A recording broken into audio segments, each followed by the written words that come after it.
You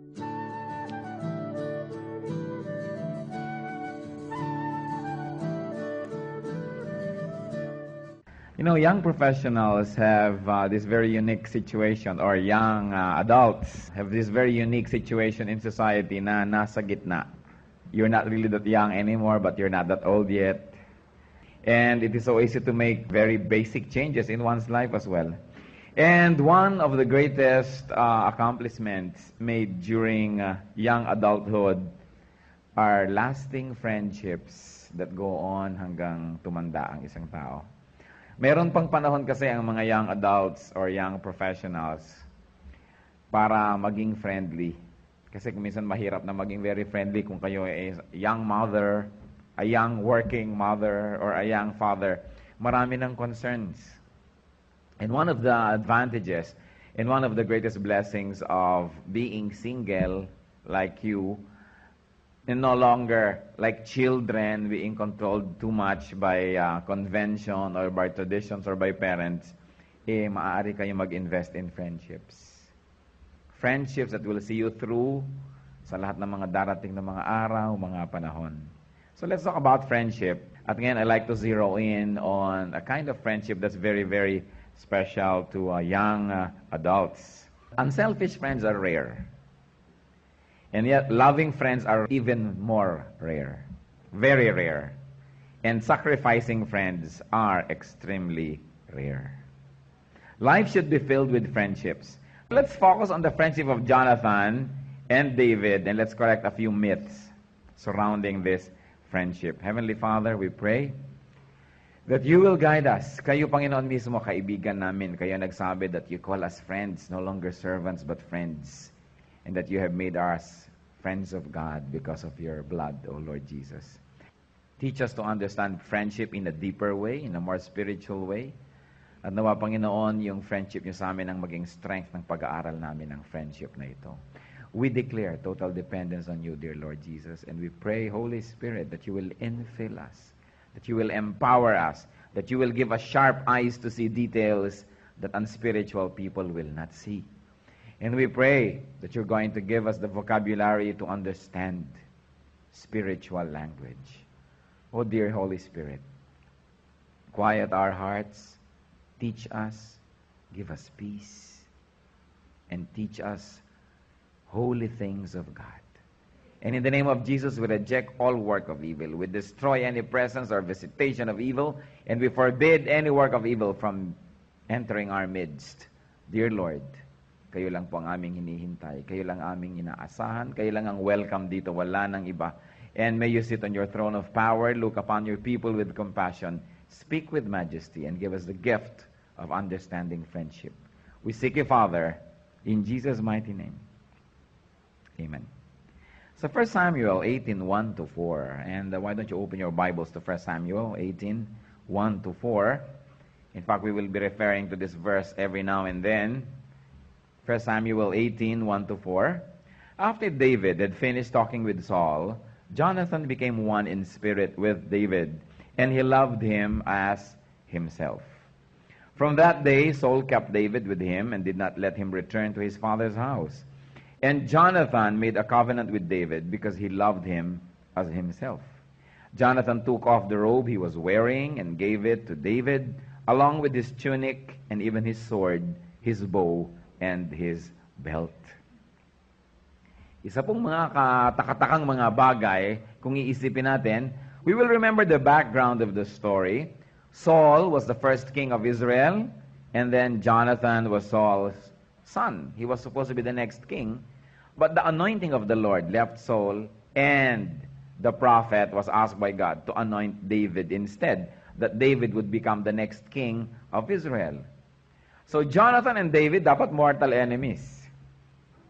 If you were Jonathan, you were the son of the king, you would be succeeding the king in the throne, dapat mortal enemy treatment ang ibigay mo dito kay David dahil sa yung threat to the king, to the kingdom, and threat to the kingship of this man, Jonathan. Pero iba ang nangyari. What was the basis of Jonathan's faithful friendship? Alam niyo, si Jonathan, ang gusto kong bigyan natin ng pansin dito dahil ang emphasis, siya lagi yung nag-i-start, siya lagi yung nag-i-initiate. We wonder if David was ever a good friend to Jonathan. But what we know was Jonathan was an excellent friend to David. So, what was the basis or what were the basis of Jonathan's faithful friendship? So 1 Samuel 18:1, that's why I ask you to open your Bible and open your eyes to see something there. Kailan nangyari ito? Paano nagkaroon ng ganong klaseng friendship? Nagkaroon ng spiritual fusion yung dalawa? Sabi dito sa verse 1, after David had finished talking with Saul. Kaya dapat nating isipin, ano kaya ang pinag-usapan? Na naging dahilan para biglang magkaroon ng ganong napakalalim na pag-ibig bilang isang kaibigan. Itong si Jonathan kay David to the point that his spirit became one with his spirit. We will remember that David killed Goliath. Na si David ay inutusan lang magdala ng merienda sa kanyang mga sundalong kapatid. Nung abutan niya ang giyera, ay nililibak-libak nitong si Goliath yung buong army ng Israel. Dahil ang ginawa ng mga Philistines, at uso naman nung araw yon, pipili sila ng champion, yung kanilang kumbagay kinatawan, at pipili rin yung kabilang grupo ng kinatawan, at magbakbakan sila. Pag natalo yung isa, o talo na kayo. Pag nanalo yun, panalo na kayo, para huwag nang masyadong maraming dumanak na dugo. At napakalakas ang loob ng mga Philistines gawin yan because they had a champion in Goliath. Goliath was very tall. The Bible sometimes calls him a giant. Hindi naman siya yung literal na giant o kapre. Napakalaking lalaki lang niya. At kung nanonood kayo ng mga basketball, lalo sa Amerika, makita niyo hindi imposibleng may ganong kalalaking mga tao pala. So he was such a big guy that nobody dared to fight him. At araw-araw, nililibak niya yung mga sundalo ng Diyos at ang Diyos na rin. At ang mga Israelites na may naging super duwag, binayaan na nila na sila ay ganon-ganonin at ganon-ganonin ang karangalan ng Diyos basta natatakot sila. At yun ang inabutan na eksena ni David.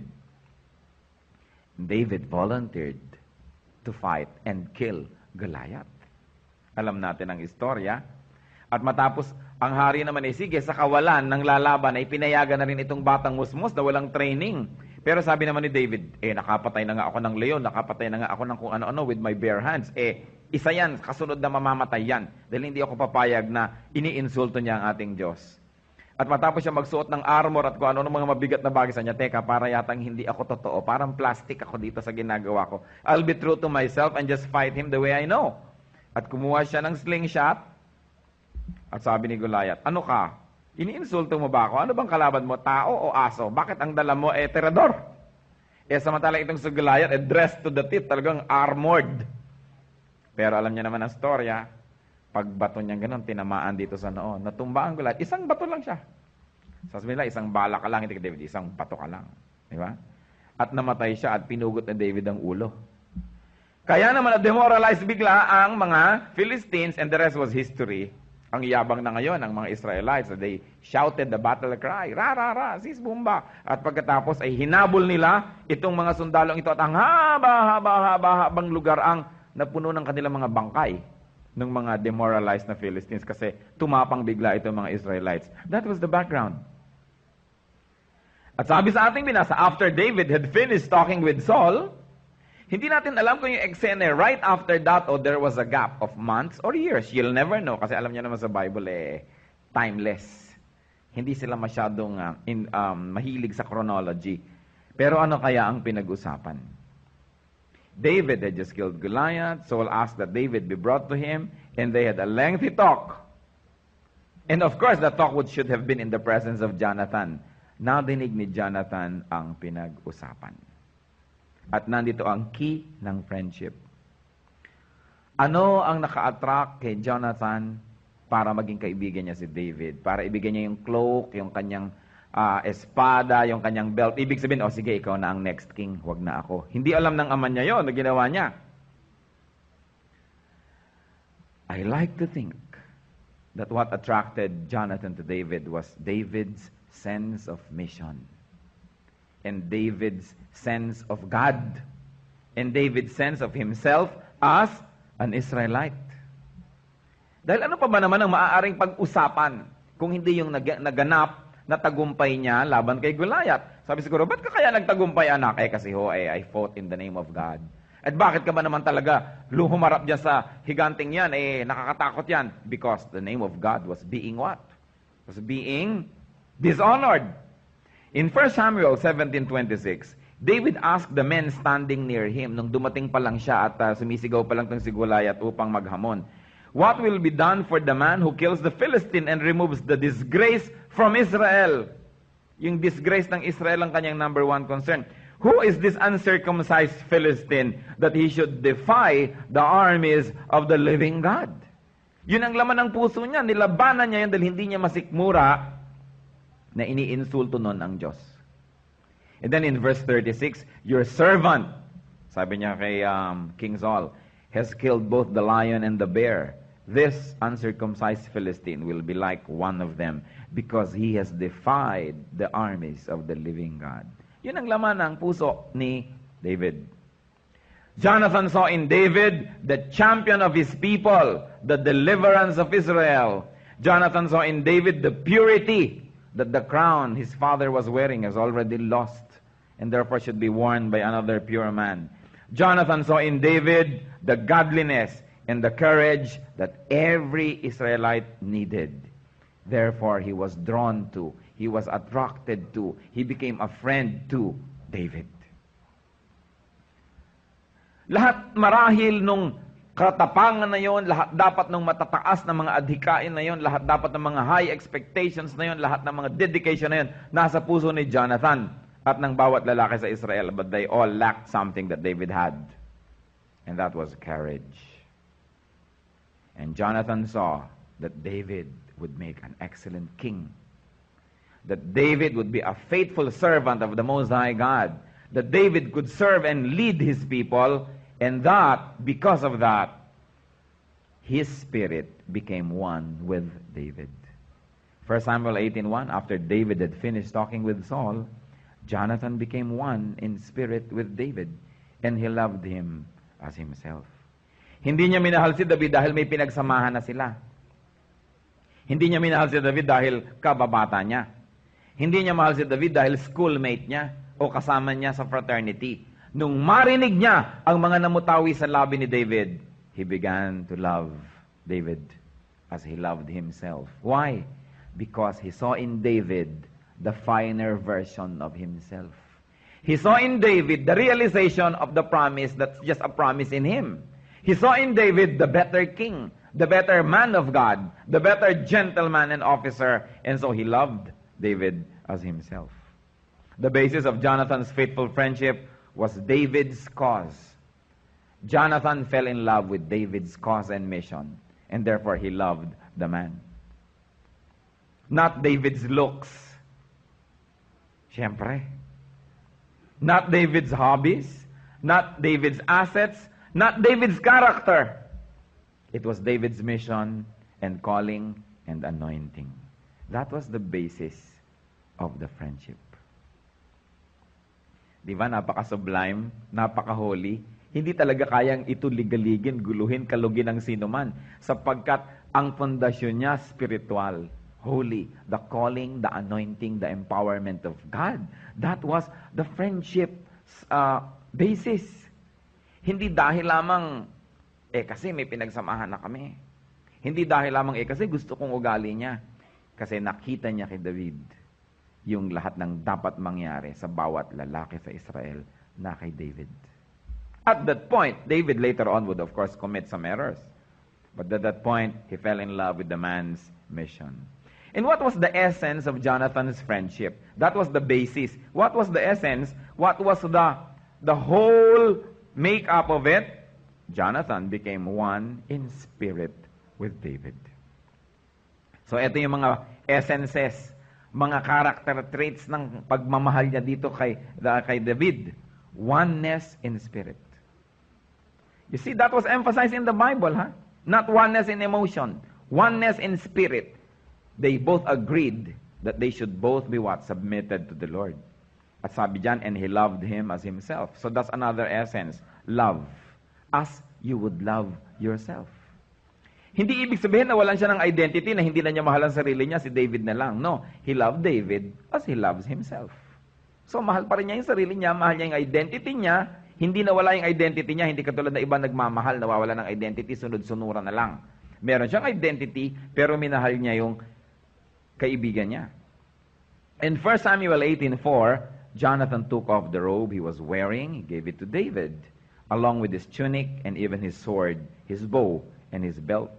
So Jonathan gave to David the throne, the honor that he was supposed to inherit from Saul.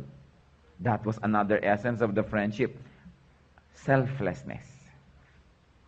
Minsan, marami magkaibigan niya, pag biglang pareho ng nagustuhan, naging magkaribal, magkalaban na. Mga dalawang babaeng magkaibigan, nung isa ang parehong naging crush, biglang nagkagalit na. Hindi na nagbabatian. So, selflessness. Then, 1 Samuel 19, 1-4, Saul told his son Jonathan and all the attendants to kill David. But Jonathan was very fond of David and warned him, "My father Saul is looking for a chance to kill you." Isinumbong niya kay David ang sarili niyang tatay. "Be on your guard tomorrow morning. Go into hiding and stay there. I will go out and stand with my father in the field where you are. I'll speak to him about you and will tell you what I found out." Sabi niya, magmamanman ako sa tatay ko at sasabihin ko sa iyo. Jonathan spoke well of David to Saul, his father, and said to him, "Let not the king do wrong to his servant David. He has not wronged you, and what he has done has benefited you greatly." So what was the other essence of that friendship? Unconditional faithfulness. Protectiveness. And you know why? Because he was protecting the life of the future king. Because he was protecting the life of God's anointed. Kaya muli kong ibinabalik doon sa basis, bakit niya mahal bakit niya ipinagtatanggol? Kasi yun ang anointed ng Diyos. Hindi dahil siya ay siya lang, kundi dahil anointed siya ng Diyos. Therefore, I will have unswerving loyalty to this chosen man. That was the basis of the loyalty. To the point that he could become disloyal to his own father. Why? Because at that point, loyalty to his father meant disloyalty to God's anointed. Therefore, disloyalty to God. Kitang-kita niya yung ganong kasimpleng equation. And in 1 Samuel 19:4, Jonathan spoke well of David to Saul his father and said to him, "Let not the king do wrong to his servant David. He has not wronged you."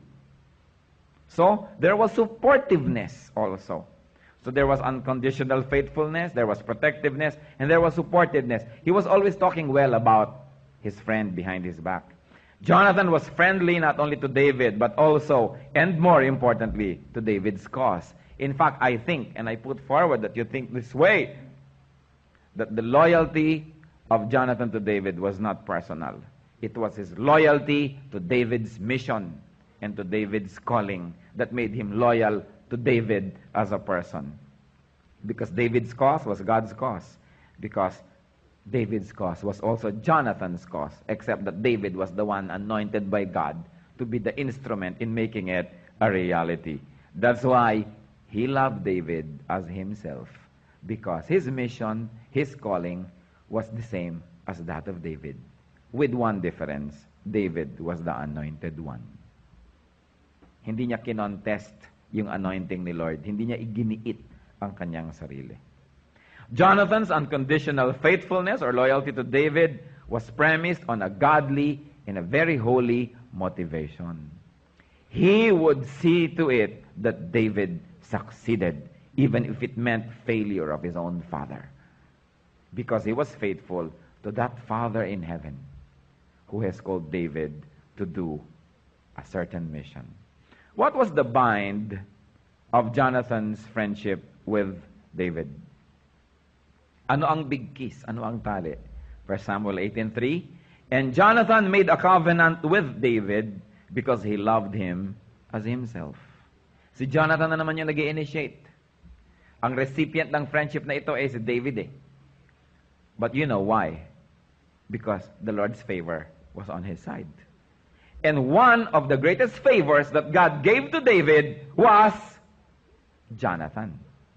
So Jonathan was also moving according to God's will. David was called by God to a very high calling, and of course God gave him equipment and God gave him tools. And one of that was a man called Jonathan, who would make it easier for him, who would protect him, who would let him pass and have his way. Remember that what they had between them was a covenant and not a contract. Ine-emphasize ko sa mga couples yan, yung marriage contract, marriage covenant yan. Kasi ang contract, parang sa tindahan, you deliver, I pay. You don't deliver, I don't pay. You deliver late, I pay late. Which means, you don't do your part, I will not do my part. You do your part, I'll do my part. At ganon ang mga kontrata. Marami mga taong mag-asawa, nagkakamali ang treatment nila sa pag-aasawa, kontrata. O mabait ka, di mabait ako. O nangaliwa ka, di ako rin. Hindi mo ginawa ang part mo, hindi ko gagawin ang part ko. Pero hindi kontrata ang kasal. It's a covenant. At covenant din ang relasyon ni David at ni Jonathan. Meaning, you don't do your part, I'll still do my part. You do your part, I'll still do my part. Your behavior, your failure, or your success is not the basis of my loyalty and my action. The basis is my covenant. And that was the kind of friendship that they had. A covenant. This is a very important bind. Now, what was the extent of Jonathan's friendship? Hanggang saan ang kanyang pagiging kaibigan? 1 Samuel 20, verse 4.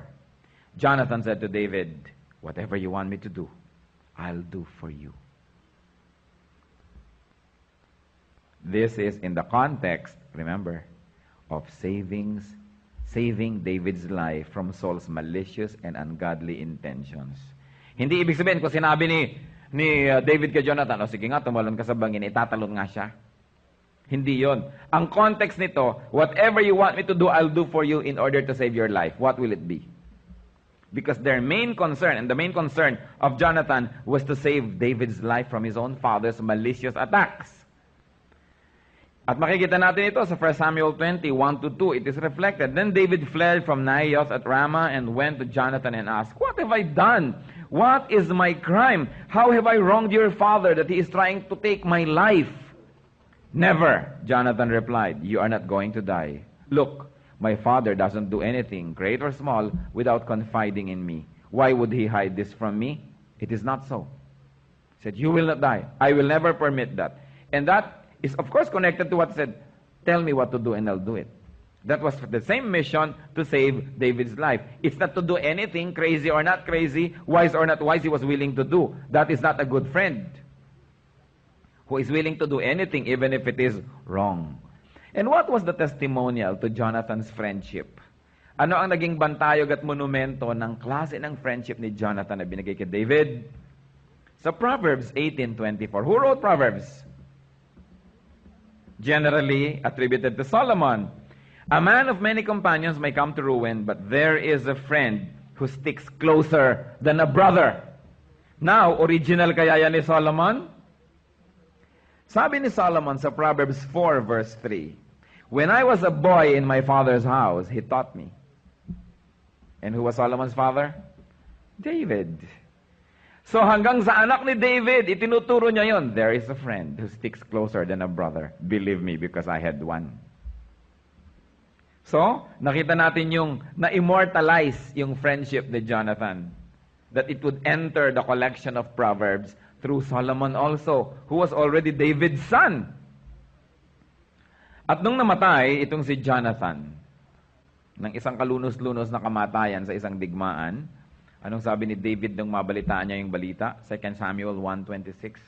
I grieve for you, Jonathan, my brother. You were very dear to me. Your love for me was more wonderful than the love of women. Baka na naman may mga malisyoso dyan. Diba? Your love for me was more wonderful than the love of women. What was the testimonial there? That Jonathan was also loved and deeply appreciated. Sabi niya, you were very dear to me. And your love was more wonderful than that of a woman. So that kind of love was immortalized. Let's discuss about this misreading of this verse. What are the contemporary notes on Jonathan's friendship? Anong pakialam natin dyan? Ang tagal-tagal na yan. And it was a very private thing between him and David.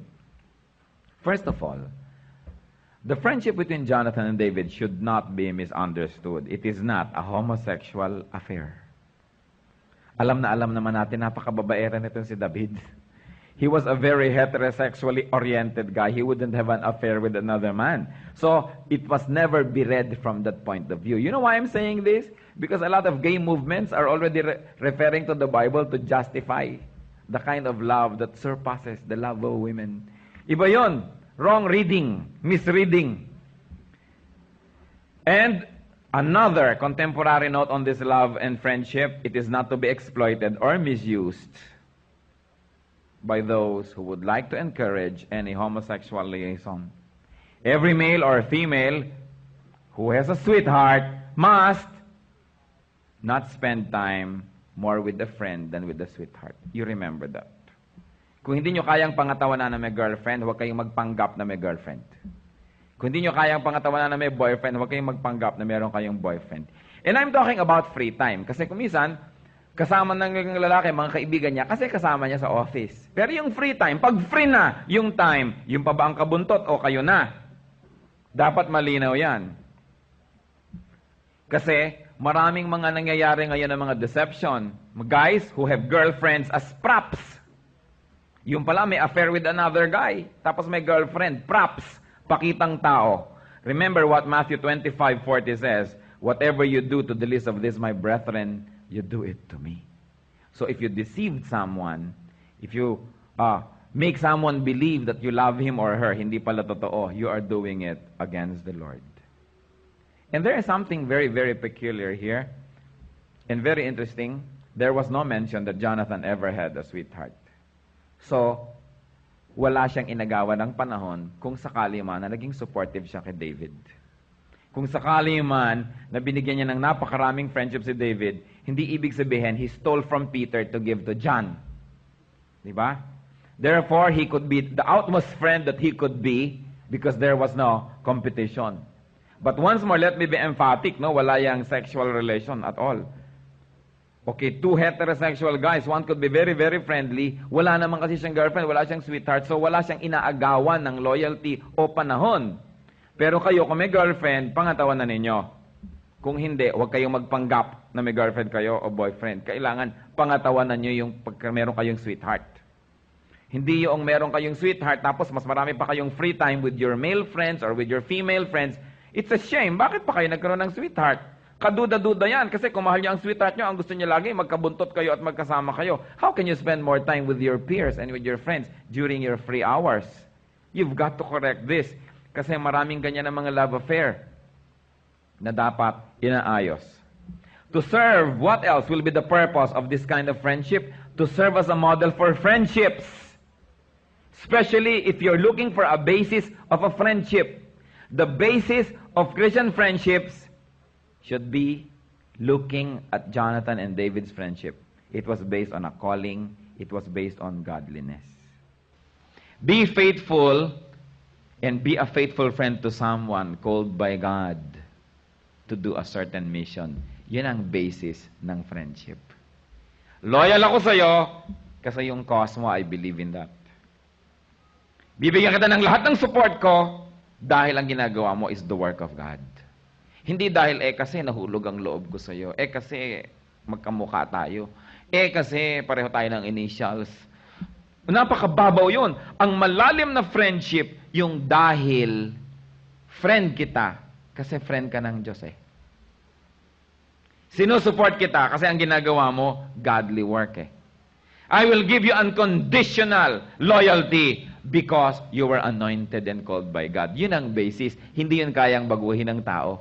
Hindi yun kayang baguhin ng mga tampuhan o naiinis o nagagalit. Hindi yun kayang baguhin dahil yun ay nakapremise sa katotohanan. Hindi nakapremise sa lie. Kasi maraming mga nangyayari ngayon, mga friends kunwari, yung pala nagkakaroon na ng ibang kahulugan. Nagkakasilos-silosan na. Nagkakaabot-abutan na ng mga bulaklak pag Valentine's Day. Di ba? Hindi dapat yon. Dapat kinokorek, teka, gaano ba ako ka-friendly? Talaga bang friendship ito? Ito ba'y ano na? And it must be very, very clear. So friendships should be because of loyalty to a cause. Kaya kahit minsan nakakainis ang ugali mo, di bali na. Loyal ka naman kay Lord called ka naman ni Lord for a mission. So, friend mo pa rin ako. Yun ang basis na hindi naiiba. Permanent, matibay. Friendships bound by godly missions are holy, are spiritual, and the most sublime. Alam niyo, sa mga panahon ng digmaan, lumalabas din yung ganyan mga friendship. Mamahalin kita. Hindi emosyon. I'm committed to your well-being. Remember 1 Samuel 18:1, after David had finished talking with Saul, Jonathan became one in spirit with David. Huwag niyong kakalimutan yung basis ng oneness nila. Yung narinig ni Jonathan. Yung calling, yung mission, yung godliness. I won't take long. I think I have made the point. Be a Jonathan to the right person. Are you a Jonathan? Kahit kayo babae, Jonathana. Be supportive to somebody who is committed to a cause bigger than you. Maybe it is love for God. Maybe it is love for godliness, for charity. Maybe love for country. But support and be a Jonathan to somebody who's committed to a high and a noble calling. And you will be a good friend. And also, do not hesitate to be a David. Do not hesitate to be a recipient of faithful friendship, especially if you have a godly calling. But be grateful, be appreciative, and be responsive. Huwag naman one way makipag-friends. You always get and forget. May mga ganong friends, yung isa naman always give and forgive. Are you a faithful friend? Do you have a faithful friend? Alam nyo, meron lang kayo kahit isa na faithful friend na ganito, you're a very wealthy person. But for you to have a friend like this, either God calls you to a great ministry or you also are a good friend. In silence, let's review ourselves. What are the personal applications of this story of friendship? Anong mga pagkukulang ko bilang isang kaibigan? Anong mga strength ko bilang isang kaibigan? Kanino ba ako dapat makipagkaibigan? Sa pagpili natin ng mga kaibigan, gusto ko bang makipagkaibigan sa kanya? Kasi may kotse. Kasi mahilig maglibre.